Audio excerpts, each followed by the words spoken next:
Hello, welcome to this video. Round 9 of Tata Steel 2013, played in Wijk aan Zee, Holland, or the Netherlands, to be more correct. Alright, so let's see what pairings we got today. 7 games as usual, and I'll start with our daily Berlin Wall. Kayin against Krishna. Yeah, it's unfortunately again this line, which is rather unattractive to watch, I must admit. White now goes for castles, knight e4, d4, knight d6, and we got the famous endgame that basically won Kramnik the World Championship in 2000 against Kasparov, and since then this opening has become one of the main battlegrounds of 1e4 actually, and the main problem for white to get anything going. Yeah, this endgame again tried. I'm not an expert at all, I can only tell you some general things. h3 is a useful move in general in those structures, as white often uses g4 later. With 4 against 3, the king side is where he's usually trying to get something. Black played bishop d7, and this idea is mostly because black tries to secure his king on the queen side. We can add this move pair, and what black is often trying to do is get the king to b7 and maybe c5, bishop c6 at a later stage. In this game, however, white plays something different. He plays an immediate g4, knight e7, knight g5, and this threat actually gets black to play king e8 nevertheless, so b6 doesn't look so useful anymore, but probably you needed to do it. Bishop e8 is the other way to defend the pawn, but it looks somewhat passive. One problem could be something like this, and I'm not quite sure what black is doing here. You probably don't want to take, and f6. It's debatable how you would probably get this pawn. I don't know. It's not entirely clear, but king e8 is the move that had been played before, and now white plays f4, gaining space.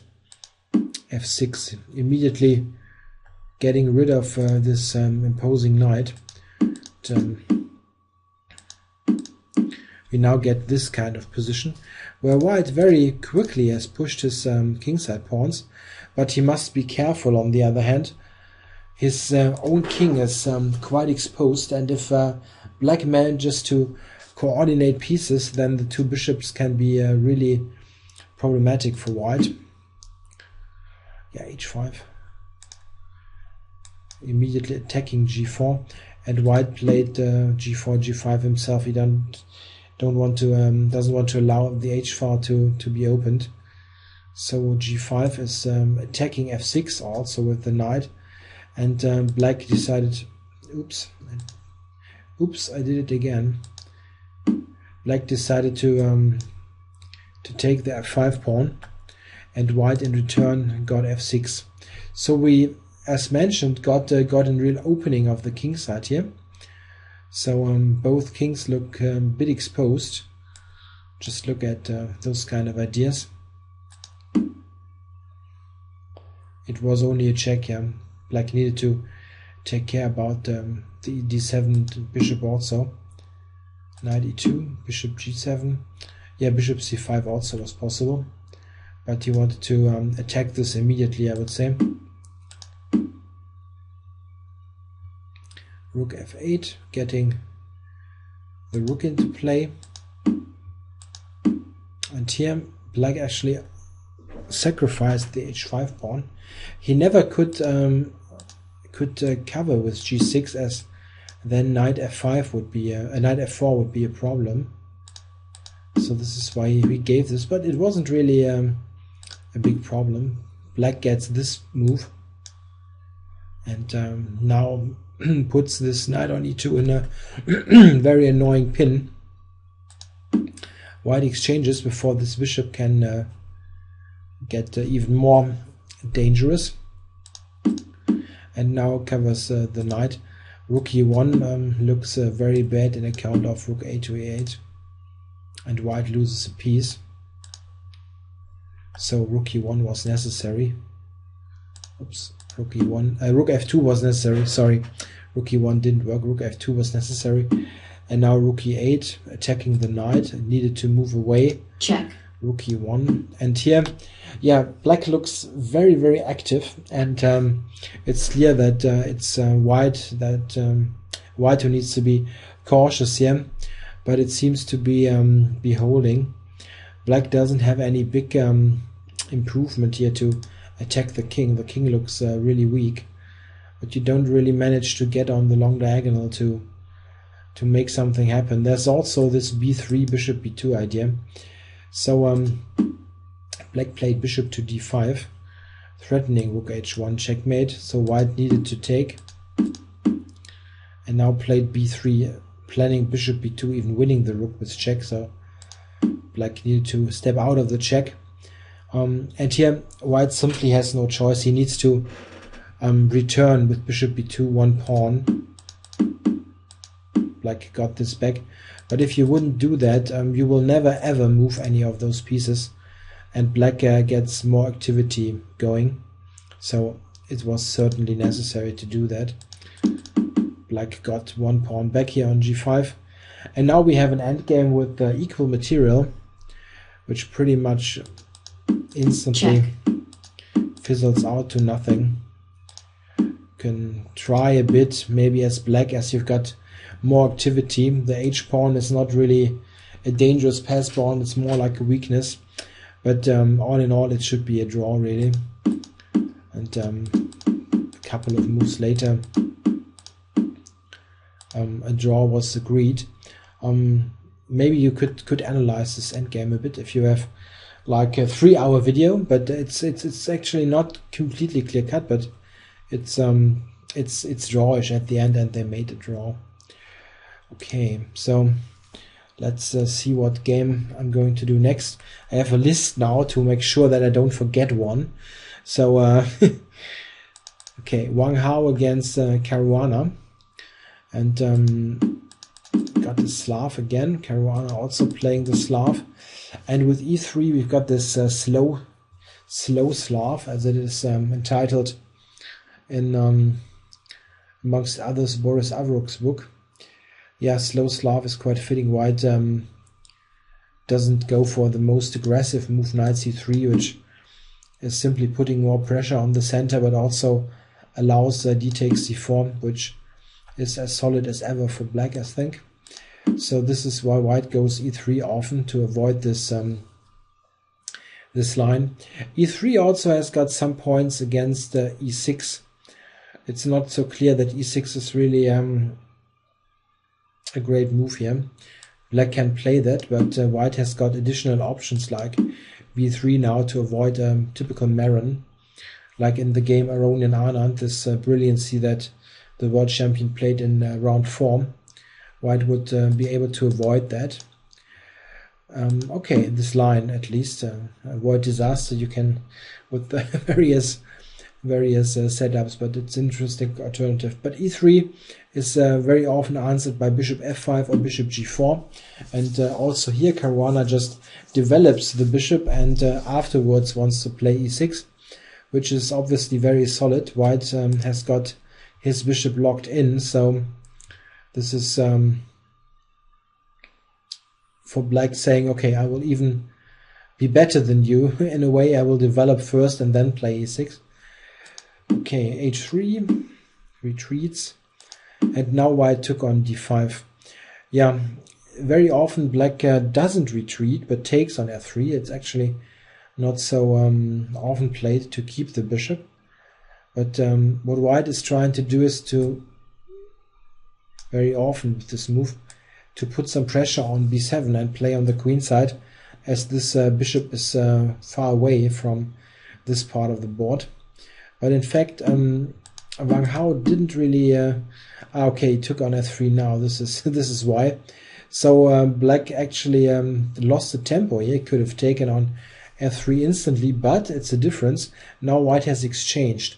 If black would have taken here, let's say something like this, white probably wouldn't exchange on d5. Here he waited for the exchange and then took on f3. Well, queen f3, e6, and we see that without the light squared bishop, black has a super solid position. He can put the pawns on light squares, the bishop is dark squared, so it all works very nicely together. And this is all very simple and needs no big explanation. a3 prepares rook c2. It would have been answered here with knight b4, so a3 covering this the square. And white now doubles on the c file, but the c file, while being the open file, is still relatively closed due to the knights that simply block this file. And black is super solid in this position. He played rook d8, which is interesting. He had just played rook to c8 2 moves ago, but this seems to overprotect d5, and he was probably now switching to a plan with e6, e5, and we see that black manages to play the central advance. And now white played knight e2, which is a very interesting tactical move. The problem here also was what do you do about this e5 move? If white would take, then black would play a queen takes e5, and this is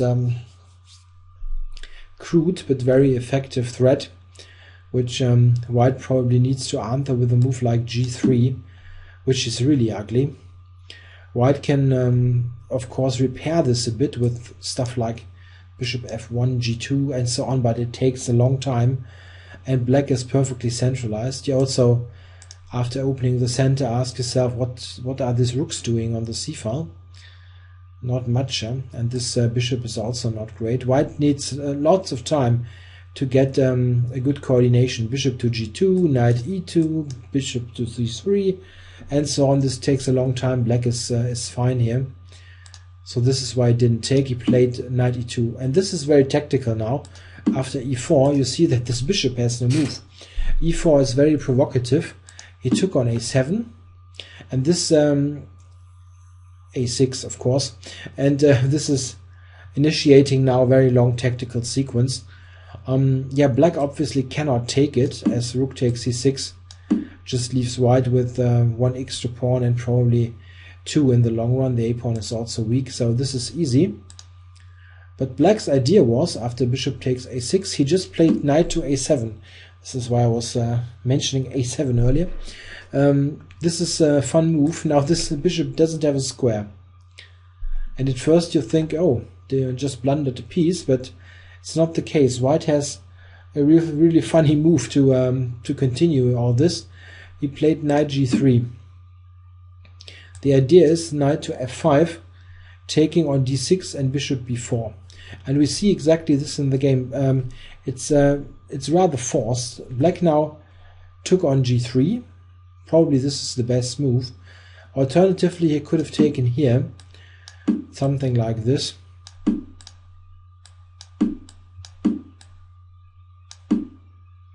Something like this. And this isn't completely clear, really. But I would say I actually would prefer white a little bit in this position.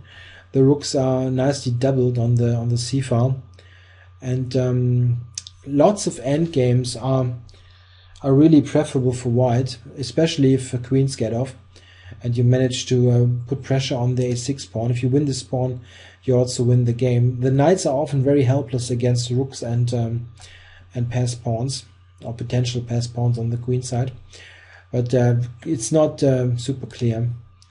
In the game we got something similar motifs, but it's a different position. He took on g3, now a6 and rook c7. Bishop b4 was also possible, leading to similar positions as before, but this was the intention. Rook c7, rook d7, only move, a7 was hanging, and now bishop b4. Yeah, and here black also could play queen e6, also with a similar position as before, but only with more activity and a rook exchange, which probably favors white. He took rook takes c7 and gave the queen. And now we have a really unusual material balance here. Black's got 2 knights and a rook against queen and pawn, which is really a rare, very rare material situation. Check. And a quick rook exchange, and white invading here. So white's activity at first sight looks sufficient to probably make a draw. It's hard to believe that white would win this. Check. Check. He actually got even the a6 pawn, but black in return managed to get some piece coordination, and it's not at all easy. Look at this. Now those pieces work really nicely together, and it's difficult to further advance the pawns. In fact, we see after a couple of more moves, which don't really change the position much, that white now played the move a5. This is probably a mistake, but it's very difficult to play this position.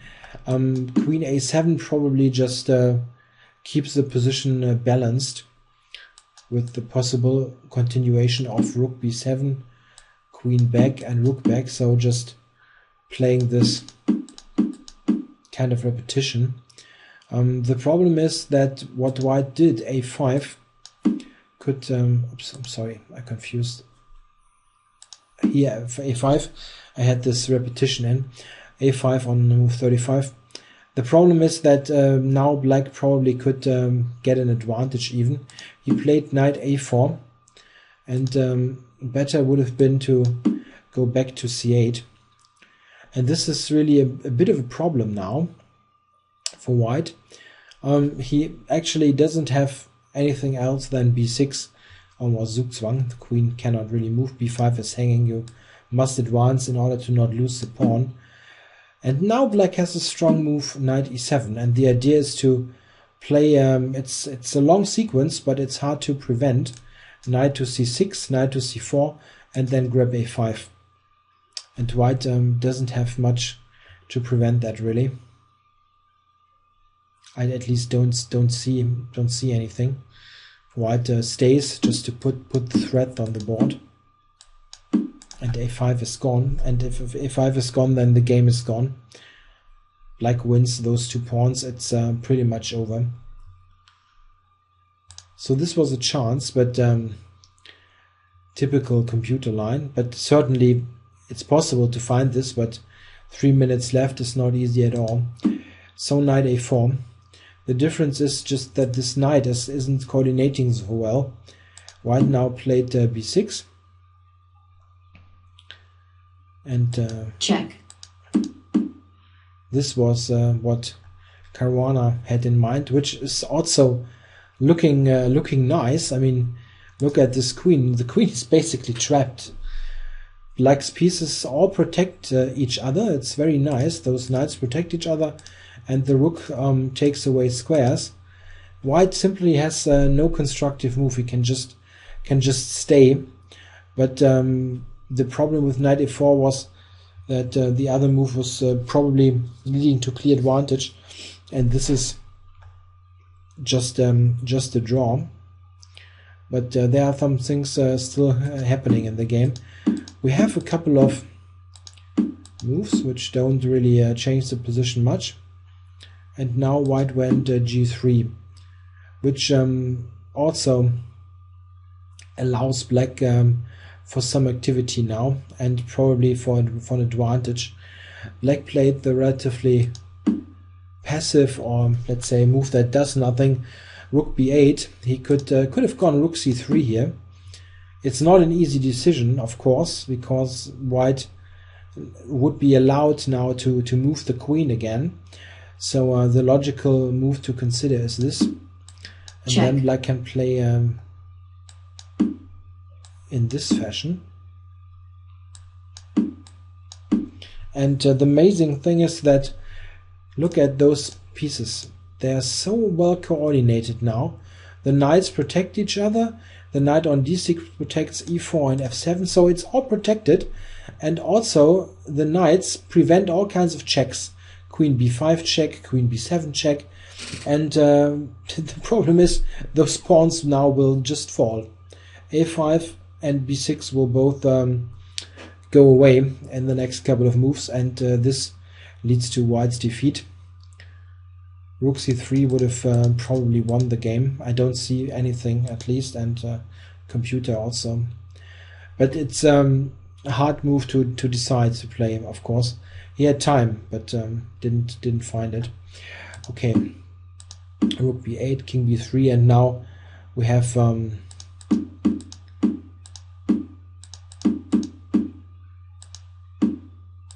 more moves going on, but really not happening too much. The white's queen was trapped, so and black could not really move the rook away from the back rank, and then the queen a8 was possible. There was just this golden opportunity of rook c3, but this seems to be gone now. Yeah, white played it now actively with b7 and initiating this idea. But, we see that Check. Check. quite some funny some funny things still happened here. Check. White's idea now is to promote the pawn. Of course, the knight is a very stupid defender, and black can just barely stop the pawn. But this makes sure that black's king has no active idea. Check. And we have this funny draw now. White Stalemate. takes, and we have got a stalemate. So quite a funny funny way to end the game. White also could have just sit and wait probably, and nothing much would have happened. But Check. he calculated this correctly to draw. Quite funny way to draw. Yeah, and there's chances for both sides actually to get something. Mostly for black though. All right. The next game is, let's see what my list is doing. Leko against Anand. I'll do this somewhat more quickly, as it wasn't so exciting, admittedly. We had an exciting looking opening, the knight off. Bishop e3 by Leko, his standard move, and Anand went knight to g4, which is a sharp way to play for black and to get somewhat original positions. White played bishop c1 though. This is sort of declining the invitation to play bishop g5, which would be answered by this this setup, very sharp. An old favorite also of Kasparov's when he was still playing. But bishop c1 is the kind of move which asks black, okay, you've got this extra move, are you sure that your knight is good on g4? And black's best move is actually to just retreat, and we got the original knight off position again. Okay, of course it's not the draw immediately, as Leko played f3 now, which prepares bishop e3 without allowing knight g4, but this takes away some options for white, as you don't always want the pawn on f3. So we have a couple of very standard moves. White's plays on the king side, h4, g5. Black has these typical ideas of counterplay on the queen side, on the c file, and using the c4 square, for example. b5, and now rook g1.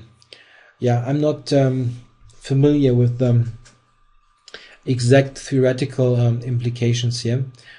Rook g1 is certainly a useful move in lots of positions. Preparing g5, and then knight a5. This is an interesting idea. The main point is that white at some point maybe plays knight to d5 and establishing a pawn on d5 so that the knight can be secured on c6.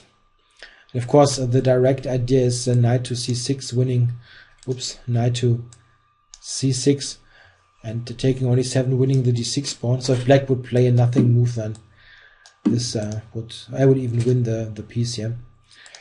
Okay, so this is why black covered the c6 square. g5, pushing the knight away, and now king b1. Further preparation move. Knight d5 is what whites wants to play in the long run, but he wants to keep a2 amongst others safe. Knight f4. Yeah, an interesting way to play. Instantly getting this offside knight into the game again. White now took, he didn't take it, sorry, he played a3. But if white would take, just to have a look at this, if white would take twice, need to check this, then black has the very strong move knight a4. And this actually loses instantly. This knight is hanging, so you cannot really retreat, as then this move actually kills immediately. And if white would take here, then queen a5, knight back, and rook c3 also completely destroys white's position. a2 is the issue. It's completely winning. So he cannot grab on f4. He played a3 first, controlling this important square. Queen c7, and now he took.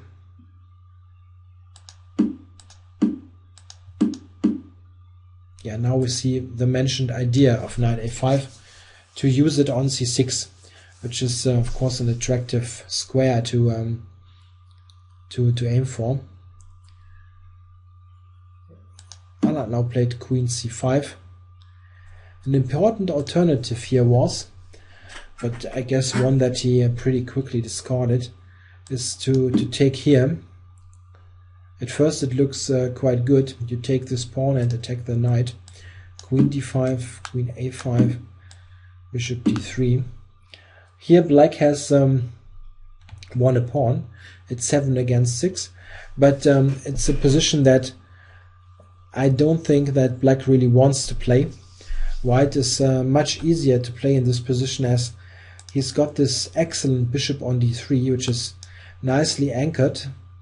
It protects both the king and attacks on this diagonal, and white has an easy way to improve his position. He can also try to win the f-pawn. It's also not easy to defend. So white is certainly better in this position. So this is why he played queen c5. This attacks the rook. This is why it went to g4, rook e8. And yeah, white cannot take f4. He secures g5 to threaten it, but he couldn't take here because of bishop takes. And of course queen takes was completely out of the question, as c2 is hanging. This was the reason for h4. This threatens to take. And now bishop f8, activating the rook. Rook takes, and now rook takes d5, an important move. And in fact, after the reply by white, bishop d3, a draw was agreed. We should quickly look at queen takes d5. This is important. Black can take and play this to get the pawn back, and this leads to a pretty drawish position. In the game, well, knight b3 was played with a draw offer, which was accepted. A possible line is something like this: queen e3, rook e4, rook takes,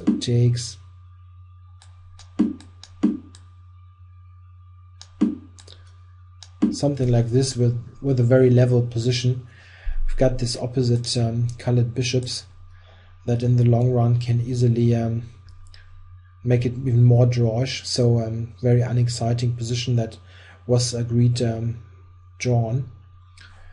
Okay, next move, next game. Oh yeah, Hou Yifan against Carlsen.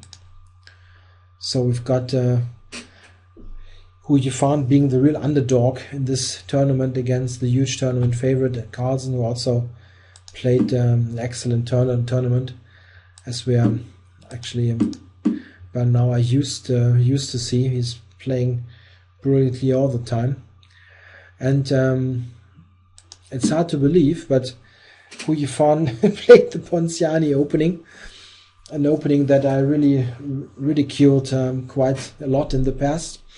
Also with my video, my opening repertoire video, where I recommended d5. The funny thing is that Carlsen himself played the Ponciani earlier in the tournament against Hari Krishna, and Hari Krishna played knight f6, d4, d5, which is really not the best way to combat this opening.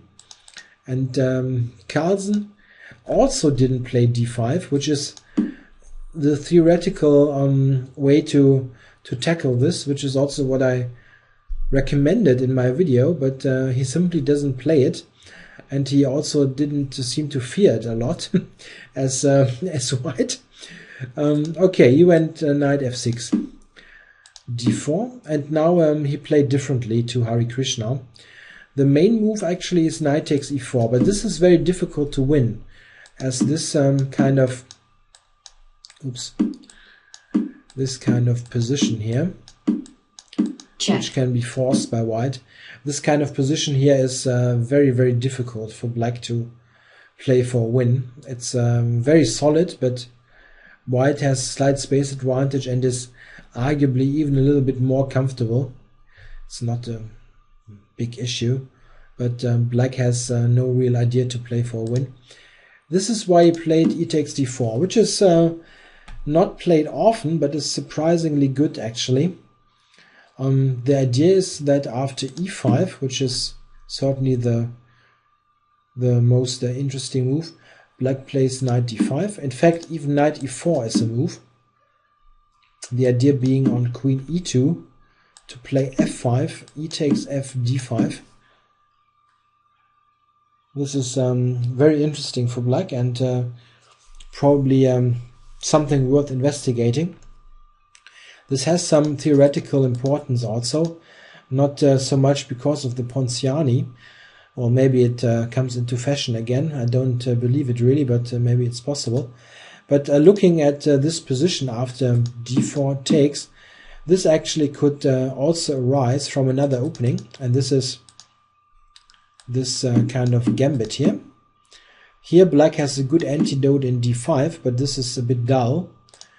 Black can also play here, and then we have a transposition to the game.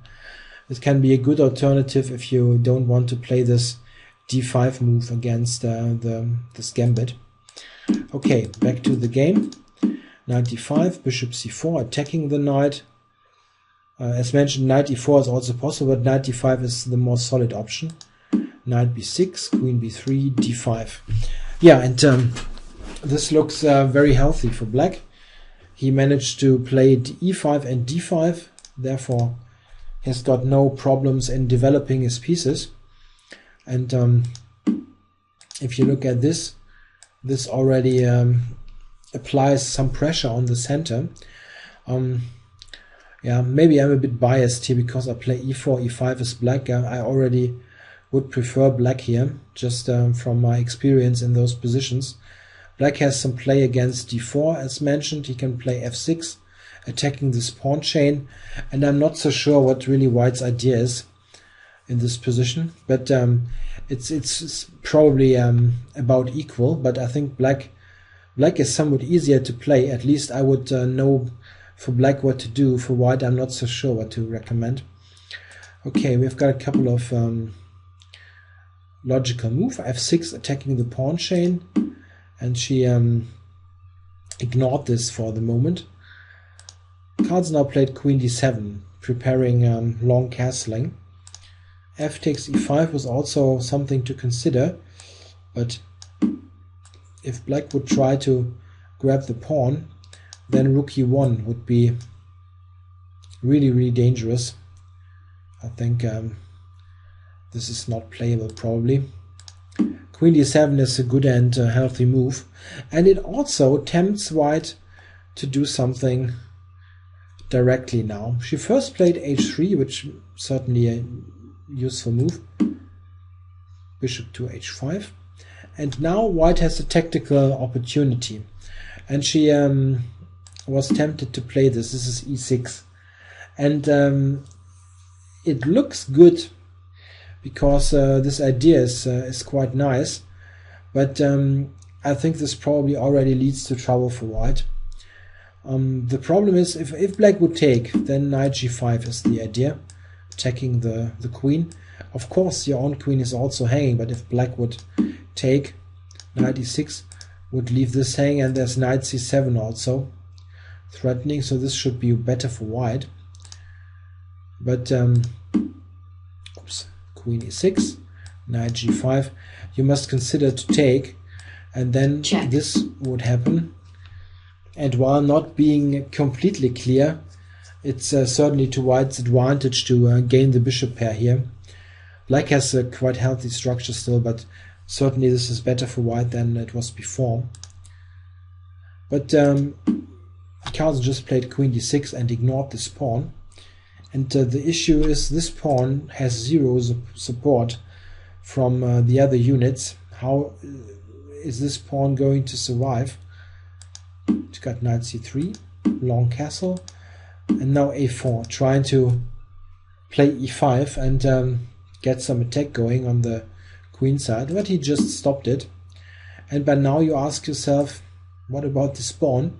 In fact, it is lost now, and now white doesn't have any kind of fancy tricks here. If white would play queen and knight g5 now, there's even the very cold shower queen takes e3 winning a piece. There's still this one hanging. So black is just a pawn up here. White tried a bit. We've got some activity. We've got rook e1 with tempo, rook c1, but it doesn't really seem to be enough. Bishop b4 gaining a tempo, and g5 another tempo for a useful move, and now knight c4, simply obstructing the c file. And yeah, black is just a pawn up. It's as simple as that, and there's no big issue to defend here or something. Black has got activity, all pieces into play, so no problems. e6 was really wrong, probably. Yeah, she took now, played queen to c2. Yeah, this pin was very annoying, and it was difficult to break it. A move like g4 is pretty much suicide, weakening your kingside even further. In fact, if you look at this with the computer, g4 was an idea that I put into it, and it even gave bishop takes g4 here as a possibility. And black has a very strong attack. Something like this is even immediately winning, threatening g4 on h2 and on h1. Their mates are close to checkmates.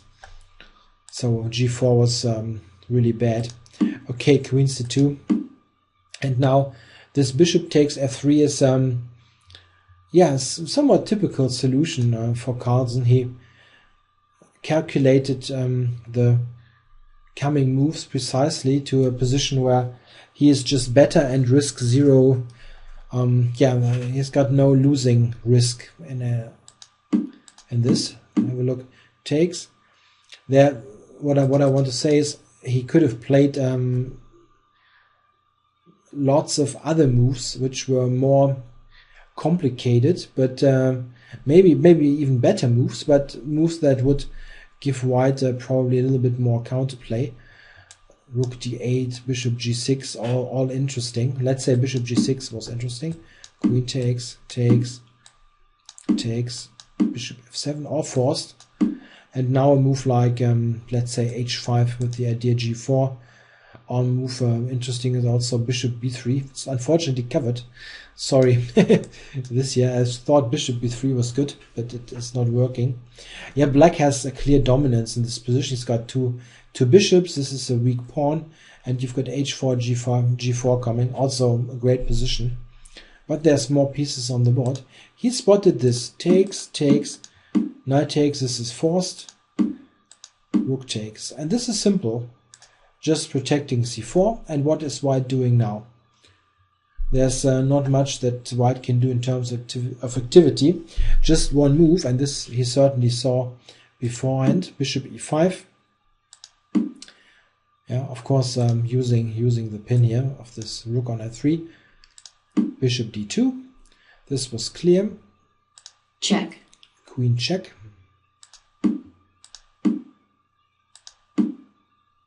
So here he returned one pawn, but at the end, the pieces that are left, he's got great rook, always putting pressure on those pawns. This is a somewhat loose bishop. You still have the extra pawn, of course, and it's fairly simple to play. Yeah, just protecting this pawn and threatening g4.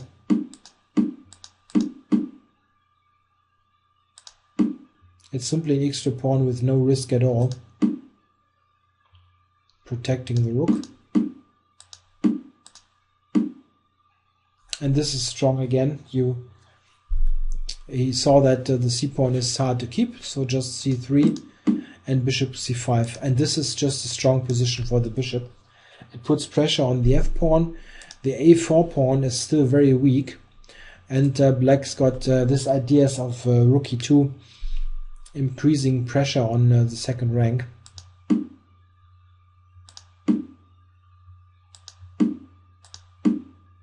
Yeah, all weak. Black's pieces coordinate nicely.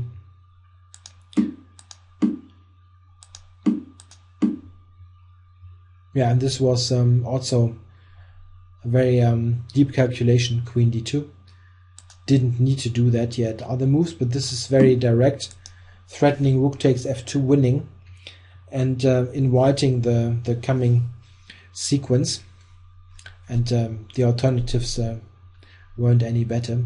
She took on g4 with check, king takes, queen takes on e2, and check. Now this is all forced. Queen c1 check, queen e1 only move, queen check. C4, queen e2, queen a4. So this was calculated with queen d2, leading to an endgame with still the extra pawn, just one pawn, not two, but the point is this a-pawn can be pushed while his king is still safe. If white would push one of her pawns, then the king would be wide open. So this is the difference here. That's not the pure body count, one more pawn. It's that this pawn can actually be used without weakening your own king side. Bishop e5. And now very good technical play, bishop d4, forcing the exchange. If white would decline this, like playing this for example, then queen check. A1. Check. Yeah, this is a touchdown. Got a new queen coming. So white must exchange, no other option. And with queens on, it's fairly easy. Yeah, protecting checks on the long diagonal and threatening checkmate. Check. And now just b5 tactical move. White took. Check. Always check. Queen check. And takes. Check. And now the b pawn is deciding. So all this is all very similar, both in both camps, but the b pawn decides the day, and it's just check. Couple of more moves. Check. Check. Check. Check. Check. Check. Yeah, just check. Couple check. of checks that white can give, but after this move she resigned. There's no way to prevent the pawn from queening in 2 or 3 moves. So the expected, I must say, win by Carlsen against Hou Yifan. He's simply in brilliant shape, and she's just not playing the kind of super precise chess that would prevent him from winning. This e6 move is interesting, but it seems to fall short in the long run. With normal moves, I don't know, just developing, it probably would have been a harder fight. Okay, so win for Carlsen. Next game is Sokolov against Wely. And it really, yeah, it's really not much fun for me to watch this play by Sokolov. I really like his chess. He is playing e4, e5 like I do, and I adopted many of his interesting ideas, but he's just playing terribly in this tournament. Okay, one of the e3 lines that Sokolov is a big expert on. Yeah, knight g2 is a so-called Reshevsky variation, avoiding the double pawns. And very often we get this setup. Here White has a number of ideas to play. A new idea that Sokolov also suggested in his book about this opening is h3. The idea being h3, a5, preventing b4, and g4. What White is trying to do, he's playing for a very long-term expansion on the king side. The only drawback is it loses lots of time, and it's somewhat weakening. We see, if you look at the next couple of moves, when Wely is just playing normal developing moves and setting his position up. B3. The idea is in fact to play rook a2 and swing this over. We see this later. Rook a2. Knight e8 and f5 I think was a really good idea to get something going here, and White even played this move. Very long term, White would like to play e4 and use his space, but I don't really like this position. It looks very artificial. Now the rook can swing over, but it doesn't really look like a harmonious position to me. In fact, this game is very difficult to analyze, as it's super complicated with this weird piece positions. Knight to h5, probably intending to go to f4.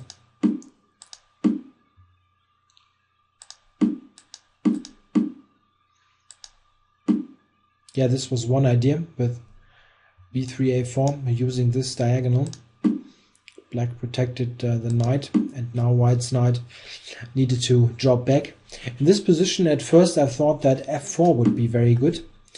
If you look at this, White would take with the pawn, then Black could capture on f4 or capture here. I mean, this kind of position, which looks very nice with the knight on f4 and a very stupid bishop. But in fact, after f4, White has the interesting reply e4 with the idea to play e5, and it gets really messy. Hard to evaluate this position. It's not clear that White is better or something, but it's really a big mess. So knight g5 is what he played. Also pretty logical move. Queen c1. Yeah, this was saying. Takes on f5.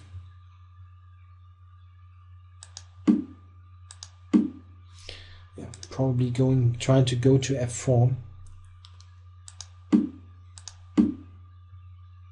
And now White has managed to bring his knights closer to Black's king. This whole position is really very unclear, and as mentioned, hard to analyze really. Bishop to e8, regrouping, king h2, rook g8. And now here's a critical position. White could have played also some slow move, but Sokolov decided to really mix it up now. He played e4. I'm really not sure if this is a good move or not, but it certainly changes the game a lot. If black would take with the d pawn on e4, then white's idea is revealed. He can play d5, which is very strong.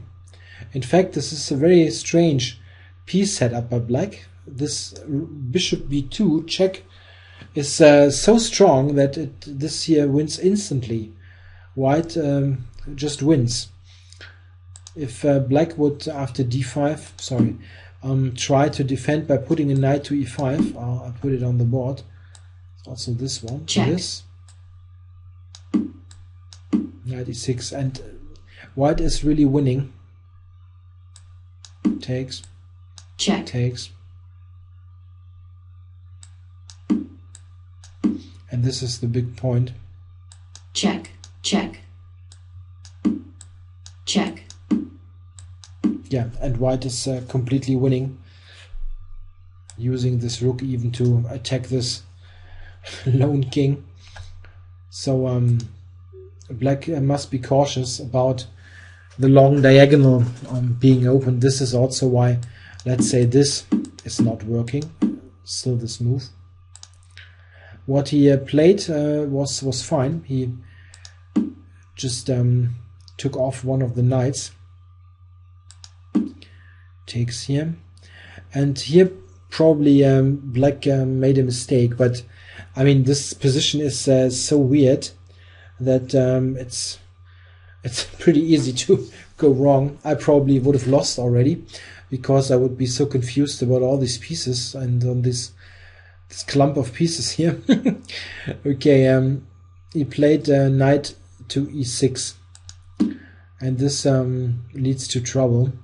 Probably knight to f7 was better. This is the problem is here white can open it up now and use the e file. It's not black is not in big trouble here, but knight f7 was probably better not to go into this pin.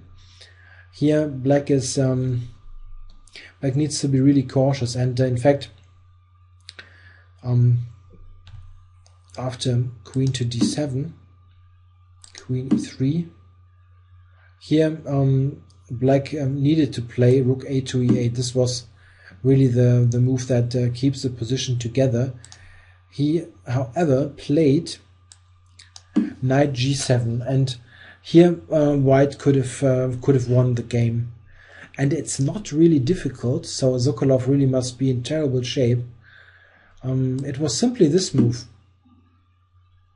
And it is fairly simple move, one of the first you would consider really, because it's a double attack, hangs and hangs, and black really doesn't have much else than taking.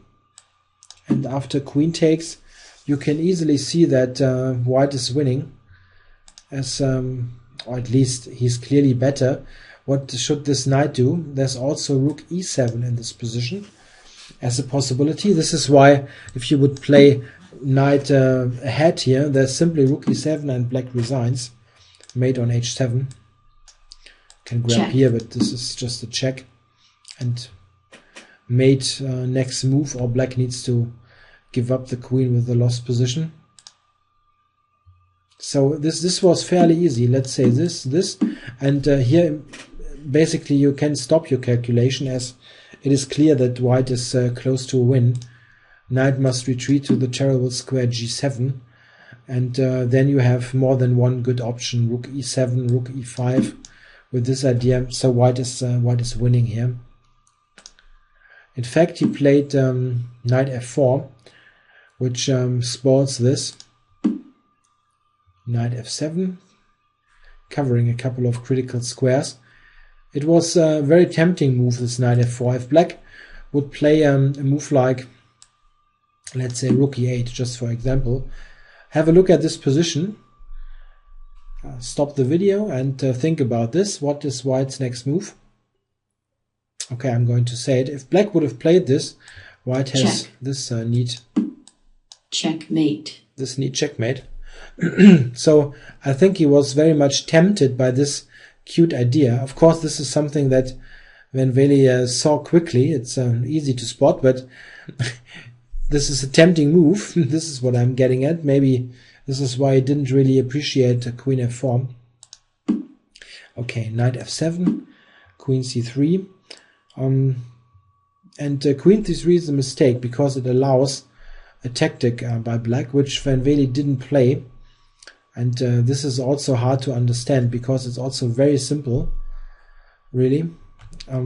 He played rook c8, but the tactic was bishop g3, which is really fairly simple. Needs to take.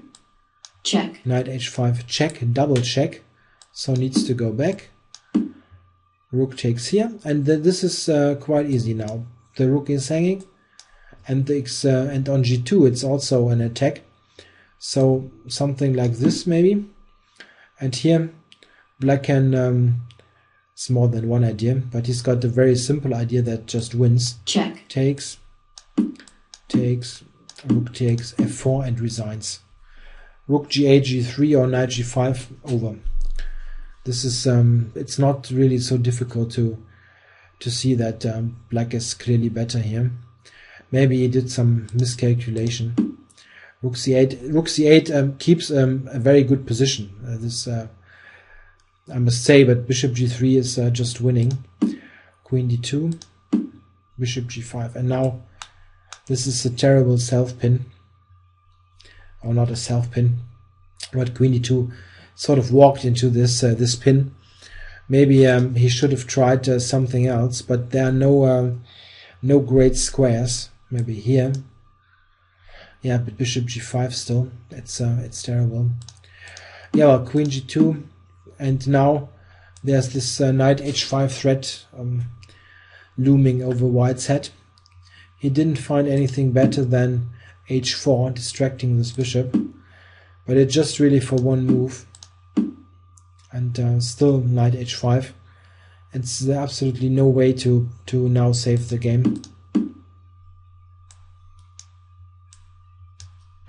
This is what I call a really annoying pin.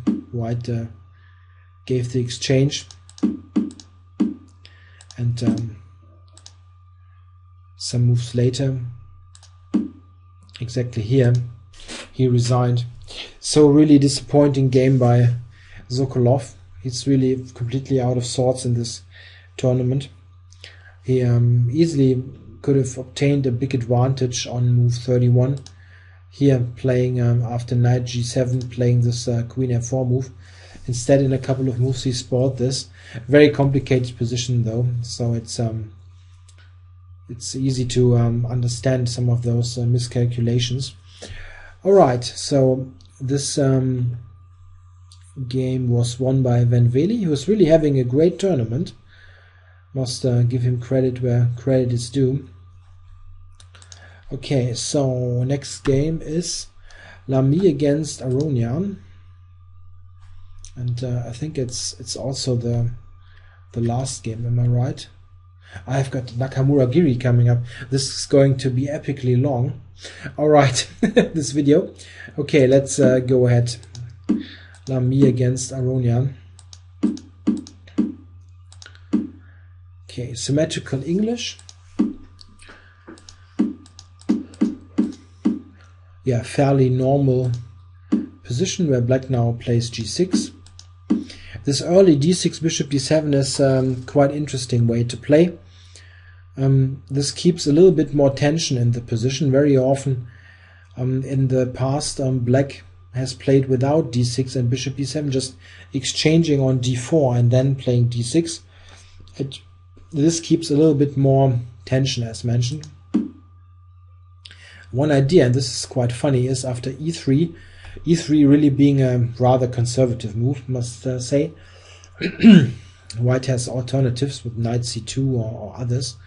Here Aronian played the interesting move h5, trying to use the fact that black hasn't castled, and yeah, h4 is not easy to prevent. White can play h4 himself, but I'm not really sure that he wants to do that.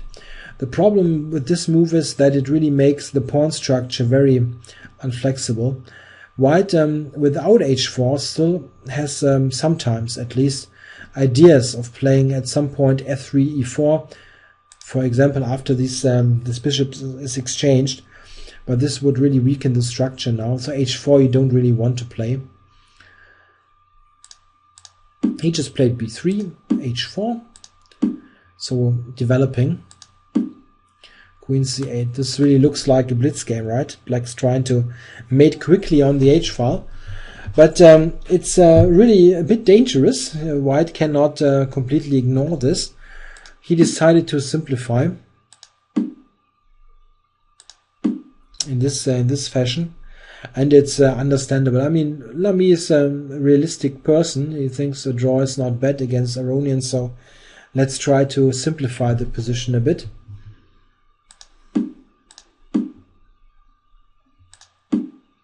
Yeah, black cannot tolerate this knight for long, so he needs to take it.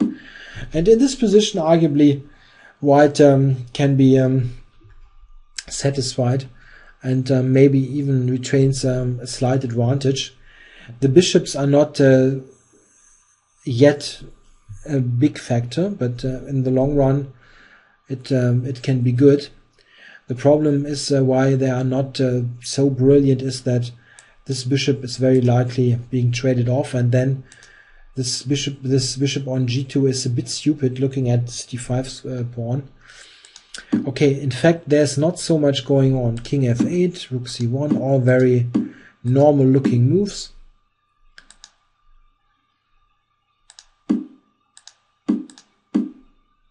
This is very standard looking.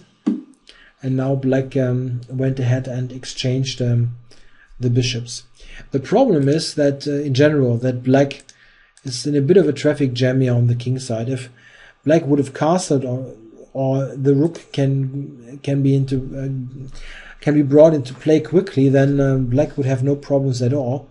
But here white is threatening rook c1, so black needs to do something to get his pieces coordinated. This is why knight g4 was played, offering this exchange, and white really doesn't have much else. He exchanged now, and here he decided to grab a pawn. Check. Queen d4 check, knight takes, queen a7. In fact, instead of grabbing the pawn, white could also think about the move rook c1, and maybe this would have been an interesting option here. The difference is that now white really controls the c-file. He's still threatening this idea, and it leads to interesting play. Black could try, for example, queen here, threatening the mate on f2. Then white has this check and can play something like e4. Interesting. a7 is still hanging, and you have the c-file. This is not bad at all. In the game, what I'm getting at, white wins this pawn, but black gets the c-file and gets the active play.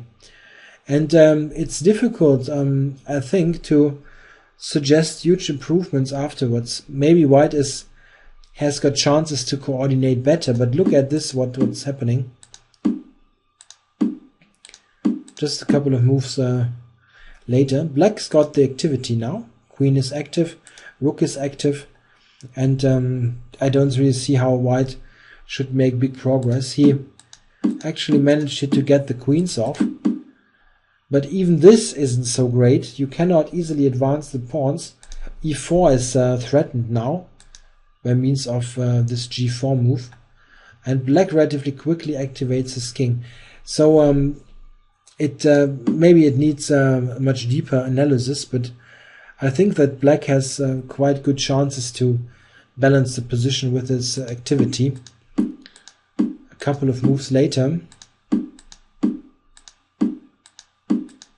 you see that black has activated the king, and white cannot really make much progress.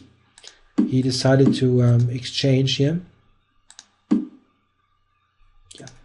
Attacking e4, and this makes sure that e4 will stay weak. Yeah, just going for maximum activity. Yeah, it's probably by far enough activity to draw the game. Yeah, f4 is actually a way to quickly get rid of the rest of the pieces. It wasn't a forced move. White could have played a passive way, probably, but this just leads to further simplifications. The idea being that this g4 pawn can be won by means of e5. It's not a complete, it's not a pawn win, it's a further exchange, but White will get to this pawn. After king b4, even e5 immediately was possible and played. Knight takes, rook e4. And White is a pawn down now, here, but has no problem at all to draw the game. Bishop back, and g4 is now hanging. And there's also this move bishop to a2. And this secures the draw. Aronian played knight to e3. You can also look at this move, attacking f4. And then a possible draw is bishop a2. Knight takes here. King e4, king g4, king e5, king f3, and just that. The bishop is easily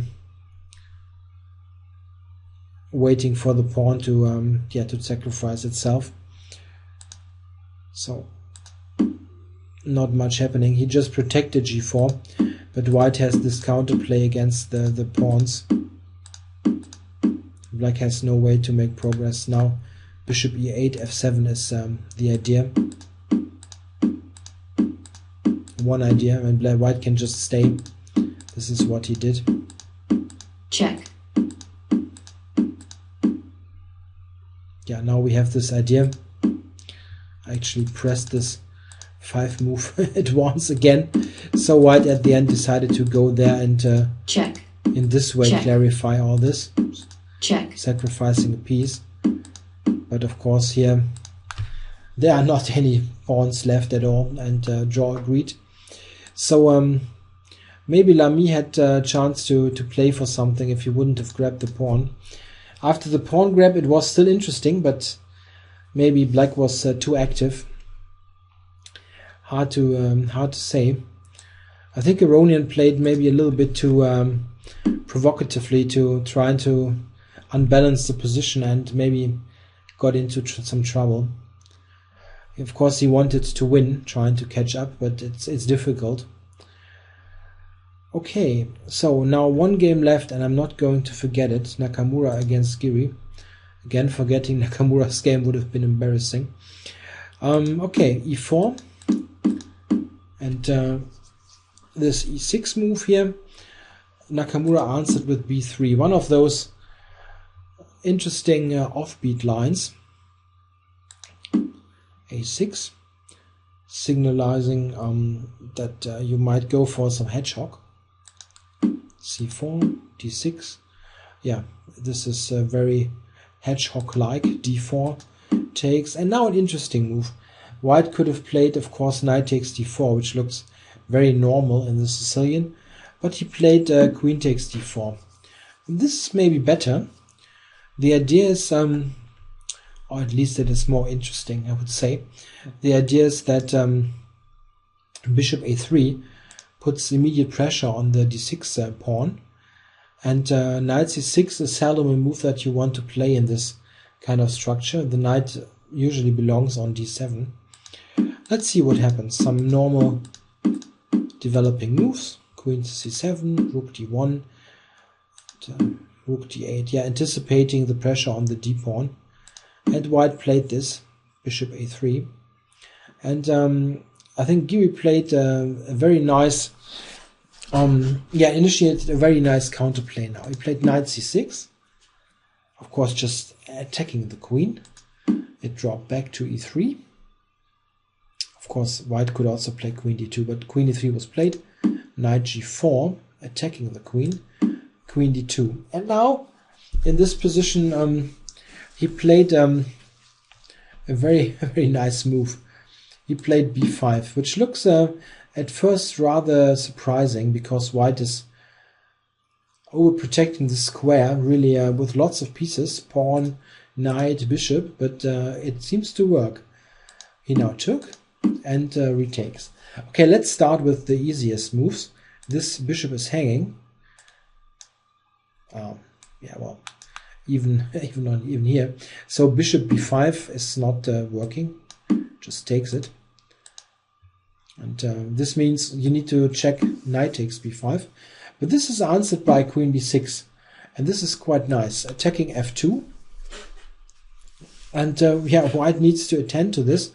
And what would you play? You cannot move this knight, like knight d4 as a3 is hanging. And if you would move the bishop, let's say like this, then there's bishop a6, and you've got a huge problem.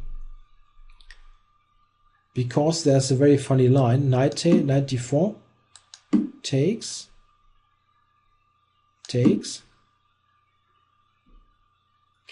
And here, black has a really funny move. Rook takes a2. If white would now recapture, then there's d5. Of course, this is a bit computerish, but just to look at what is possible. Knight moves and knight takes f2, and this is winning for black now. As queen takes, bishop c5 loses the queen, and the threats after bishop f2 are just after knight takes f2 are just too much. Instead of the rook taking on a3, which is really very computerish, there's also bishop h4, which is strong, attacking this pawn. And if you protect it with g3, then bishop g5 is very annoying, attacking the queen. And if queen moves now, let's say here, then taking on f2. This is actually possible for a human to see. Rook takes a3 is a bit too much, maybe. All right, so this is a fun way to justify the b5 move.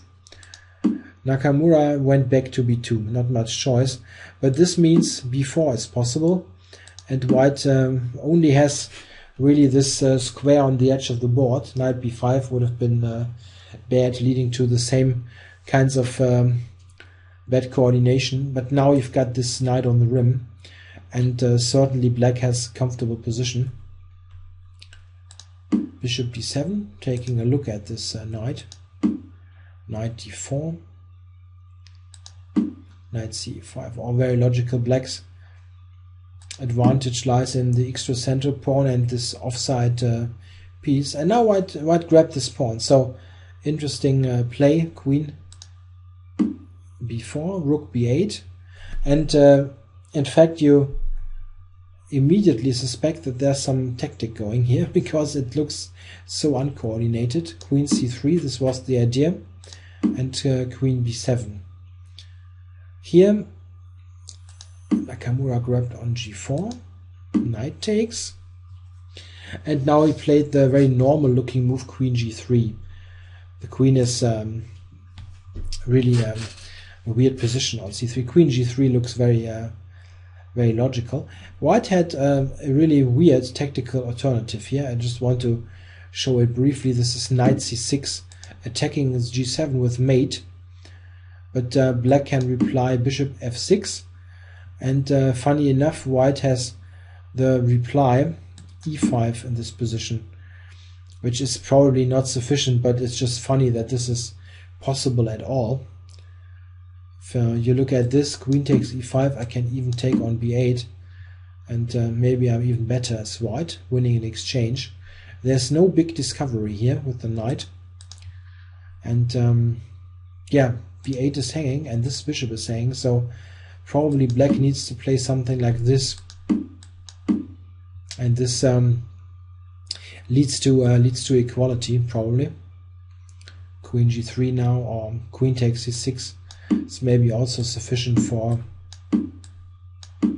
okay, yeah, it's probably equal. Rook d6, black can get on a4, pawn back, probably equal. So queen knight c6 was a fun move, but queen g3 is normal. Black regained the pawn, and of course f3, queen e3 is suicidal. So knight c3 and queen back to g6.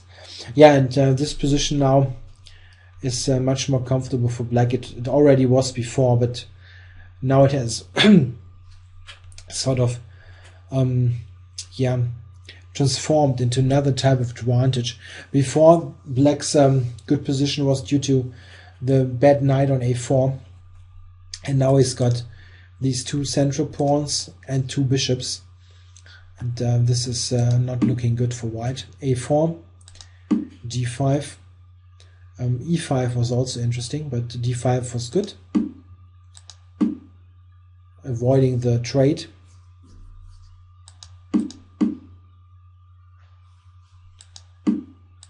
Yeah, I've got queens off. White couldn't really prevent this, and now the pawns start to roll in the center. Queen, knight back, and here black I think had a better move. He played d4, which also looks like it preserves some nice advantage, but probably stronger was even bishop f5, attacking this rook first. And if white would move the rook now, let's say here, then d4, there's not knight e4 possible, and this knight e4 is a bit helping white with coordinating the pieces. Here he probably needs to go to d5, and this is a problem. Bishop e6 coming, so this seems to be better. It's still complicated. You can continue this line with bishop d6 and so on. It's not easy, but well, d4 also kept an advantage. He actually made a mistake later. We can go on a couple of moves, which is, this is easy to understand. White tries to activate his knights, but black has this static advantage, these two pawns and the two bishops, and he did everything right, advancing the pawns, pushing them forward slowly, but in fact a couple of moves later he made a mistake. Knight d7, initiating some exchanges, so at least the bishop pair is gone now, but black still has this big center here, and white has got b3 as a weakness, somewhat passive knight. Still a very good position for black. Yeah, Nakamura now played knight c4 with very little time on the clock left, just 1 minute. And here black could have improved. He played rook to g6, looks good, attacking g2, but there was a better move. Probably just taking on b3 was stronger, but rook g6 was of course a tempting move. The idea of this is if knight takes e5 now, which is the move white certainly would have played, then rook e6, knight takes d7, rook e7, and the problem is that this knight is somewhat stranded. It doesn't have a good square. Let's say knight here, rook c3, knight a6, rook e6. So it's a sort of golden moment that black could take use of here, because this knight is so badly placed. It now would need to go here, rook b6, and now we're at the point where this knight really doesn't have a square. Where would you go? I mean, you can go to a2, but this is not really a square, but probably it's necessary, and then black can play something like this and has a really huge advantage. This is falling, it's a dangerous pawn, a good knight, so the computer assesses this is completely winning actually. This was a big chance for Giri, just taking here. Rook g6 looks good, but doesn't seem to be sufficient. White took now on e5. Check. Rook takes on g2, king f1, and now he played rook h2, but the problem is, after this king move, there's not really something else. This knight is hanging, and if you think about rook d4 is rarely a threat, but the knight is hanging, and this is a problem really. In fact, the game after rook g2, king f1 and rook h2 was drawn now. Check. Repeating, and black really cannot do much else. This is simply hanging.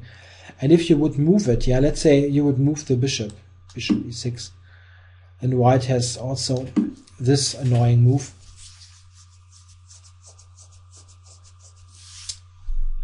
Attacking the knight, and this knight is protecting this rook on g2. Yeah, it's simply not a position where you can play for a win as black. You need to take the draw. So an interesting game where Giri, I think, played a really good game. I mean, b5 was a very cool move. This one. And he sort of, I think, outplayed Nakamura here, but he didn't manage to really win it at the end. So this rook a6 to g6 instead of rook takes b3 was a mischance. Yeah, so let me check quickly. Do I really have all games covered now? Don't want to forget one again. Yeah, I've got it all. And it took me 80 minutes. This is a record. Yeah, I hope you are still awake after this 80 minutes of chess. Thanks for watching, and I'll be back tomorrow with round 10.